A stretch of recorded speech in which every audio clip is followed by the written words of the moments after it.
শক্তিশালী করে ইনশাআল্লাহ আমরা আগামী দিনে ক্ষমতায় তারেক রহমানকে দেখতে চাই প্রধানমন্ত্রী হিসেবে। জাতীয় বন্ধুরা, আমার বক্তব্য অনেক কিছু ছিল, কিন্তু আজকের সময়ের সংক্ষিপ্ততার কারণে বক্তব্য সংক্ষিপ্ত করতে হচ্ছে। তাই আমার বক্তব্য সংক্ষিপ্ত করে আপনাদেরকে সময়টুকু দিয়ে এখানে শেষ করছি।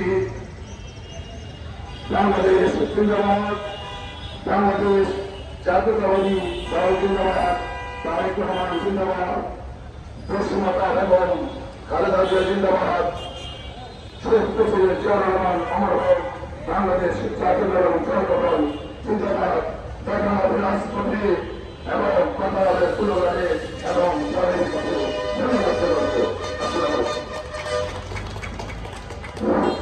ধন্যবাদ মামুনুল ভাইকে গুরুত্বপূর্ণ বক্তব্য রাখার জন্য।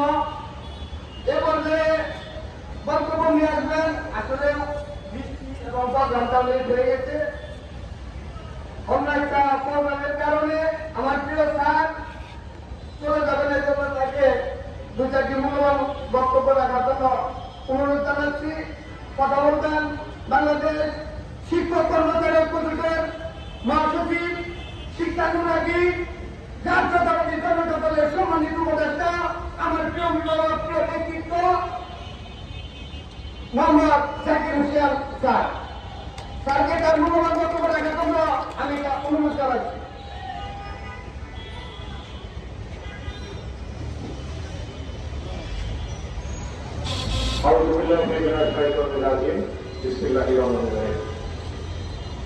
আজকের এই দুর্যোগপূর্ণ আবহাওয়াতে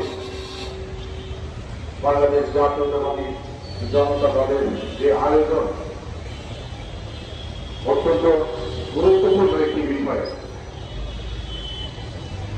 যিনি আগামী দিনের ভবিষ্যৎ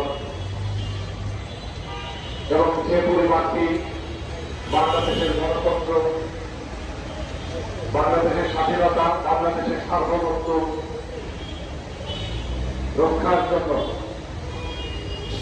নিজেদেরকে উৎসর্গ করেছেন, সেই জিয়া পরিবারের বিরুদ্ধে ষড়যন্ত্রের প্রতিবাদে কুরুচিপূর্ণ বক্তব্যের প্রতিবাদে জাতীয়তাবাদী জনতা দলের এই আয়োজনের উপস্থিত সবাইকে শুভেচ্ছা এবং অভিনন্দন জানাচ্ছি।